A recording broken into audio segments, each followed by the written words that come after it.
Right before the half, the Rams are leading Seattle by a field goal in the NFC title game, under a minute to play. Seattle's kind of inside their own 40-yard line, weren't quite sure what they're going to do. A deep ball to JSN to get them into the red zone. And from there, Doug, it was Sam Darnold to Jackson Smith-Njigba for a touchdown. You've drawn it up for us here. JSN came in motion, came over to make the 3-receiver side. The key to this was he was at depth. He wasn't like up on the line of scrimmage or just a half a foot off. It was more like coming from the backfield. He was deep.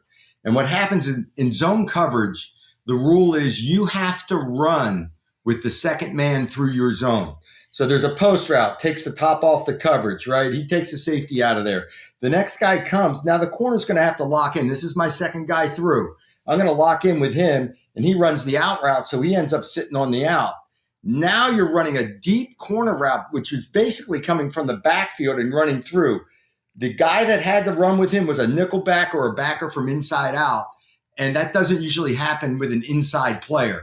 And they just totally got fooled. Corner squatted, safety was taken out of the play, wide open touchdown on a corner route. Great scheme, setup, play design, and game planning was absolutely amazing because, I mean, I'm 106 years old, and I could have caught that touchdown. And that was the point I was going to make. Yes, you give credit to Sam Darnold. Yes, you give credit to JSN, but you got to give a lot of credit schematically what the offensive coordinator was able to do. This is film study. This is reading what the Rams have been doing defensively in the red zone and understanding, yes, even though the best receiver in the league, you think they would keep their eye on him, schematically, we're going to fool them, and that's exactly what they did. Because if JSN is wide open, that's because they fooled him defensively. So great call by Seattle getting him wide open because that was a game changer. They went into the halftime with some momentum, and they came out and they kept it going.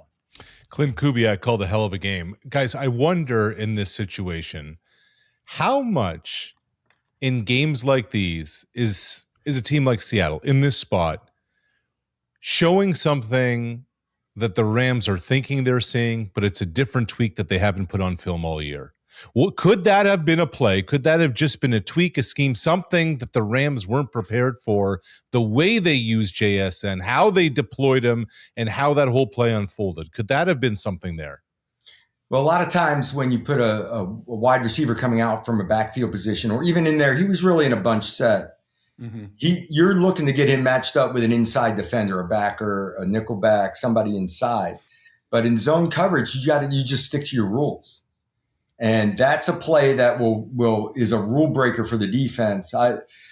My favorite was running a wheel route with the post and running guys off and having another guy come through following the wheel. There's that third guy through, there's no one left to run with him. And it's just something that breaks down that particular coverage. I don't know that, you got to correct it by having an inside defender run with a third receiver. It's just a rule breaker for a defense. It's a very difficult situation. It's why some defensive coordinators don't like to play zone defense in the red zone because you're thinking. If you play man-to-man, there's no thinking. It's mano-a-mano, but you have to have the players to do that. If you don't have enough players to play man-to-man down there, you have to play zone. And sometimes when you play zone, those are the results that you get. As a quarterback, I always say, I wanted my offensive coordinator to give me one of those a game. Right, you come up, you scheme, whether it's the naked bootleg, little flip to a guy in the flat, wide open, whatever it might be.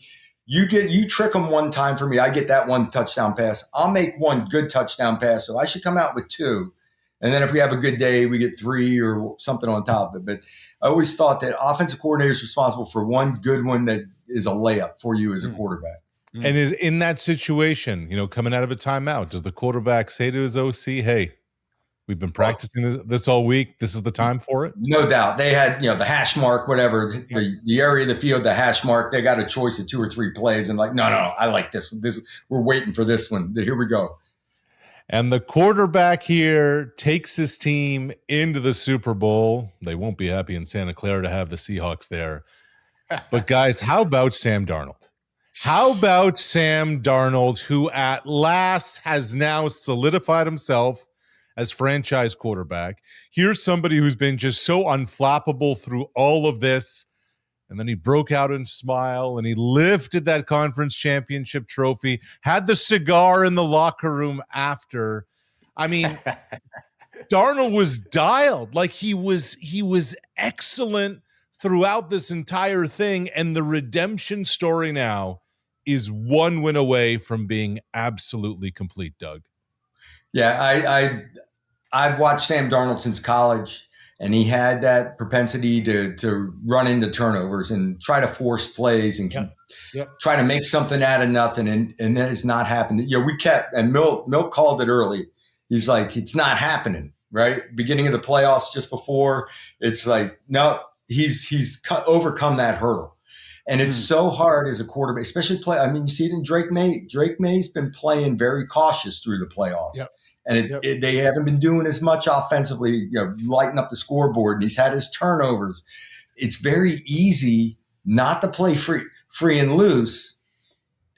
If you play free and loose, all of a sudden you turn the ball over. So now you're being careful. And there's this balance that goes on. And the common denominator becomes knowing what you're seeing in front of you and how comfortable. I mean, watching Matthew Stafford throw the ball, Sam Darnold throw the ball in the playoffs. They're very sure what they're seeing. So it's not a risk to them when they're going upfield. They're putting it out there on time and rhythm and making plays right from the beginning of the game, making plays up the field, not being careful. And I can't wait to see the 30 for 30 on Sam Darnold whenever it comes out. There's a story that's going to be like no other. And it seems like he's in this moment now and he's not going to let it pass him by. He's going to take full advantage of it. He's been through his ups and downs, playing for the Jets. How many folks have had success playing for the Jets? Then he bounced around a little bit and he started some in Carolina. Then he went to Minnesota. He had a great regular season and then couldn't make it happen in the playoffs and they felt he wasn't their guy. Then he's in Seattle now and he's taking full advantage of it. And his coach came out and said it because Sam didn't, but he's making a lot of people pay for the way they talked about it, for the way they're treating him. He has to finish it off now because it means nothing if he doesn't win the Super Bowl. He can do all those great things he's done in the past, but he has to win this Super Bowl to make that story a success. Well, and the knock on Darnold was, when the pocket broke down, that's when he, had the turnovers. That's when he wasn't having success. How about that on Sunday? All three of Darnold's touchdown passes came in the face of pressure. He's the only quarterback in the NFL the last 2 years to have 30 wins. Not Mahomes, not Allen, not Lamar, not even Stafford. Sam Darnold.